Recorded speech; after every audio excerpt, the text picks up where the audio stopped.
नमस्कार दर्शक बंधु राधे राधे आपण मानक Odia GK Galaxy YouTube channel को स्वागत। आज वीडियो रे आमे देखिबा स्वाधीनता दिवस उपलक्षे 10 धाड़ीर एक सुंदर और सरल भाषणटीए। सम्माननीय सभापति महोदय, पूज्य गुरुजी और गुरुमा वृंद एवं एठारे उपस्थित मोर सान बड़ भाई भौणी और मोर सहपाठी गण, आजिर एही पवित्र स्वाधीनता दिवस अवसर रे मोते किछि कहिबार सुजोग मिलिथिबारु मु निजको धन्य मने करुछि। आजि हेउछि अगस्ट मास 15 तारिख 2025 मसिहा, आम देशर 79तम स्वाधीनता दिवस। स्वाधीनता हेउछि मानवर जन्मगत अधिकार, किंतु भारत बहु वर्ष धरी तार स्वाधीनता हराइथिला।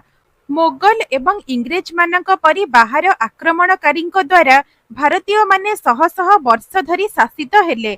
सुभाष चंद्र बोस, बाजी राउत, रानी लक्ष्मीबाई, महात्मा गांधी परि अनेक वीरपुत्र माने इंग्रेज मानक विरोध रे लड़ाई करिथिले।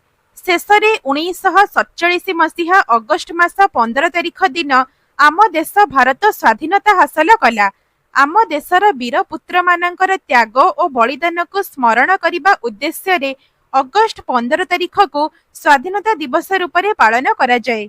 आसंतु आजिर एही स्वाधीनता दिवस को अति आनंद उत्साह रे पालन करिबा एवं आम देश भारत को आगे नेबा को चेष्टा करिबा।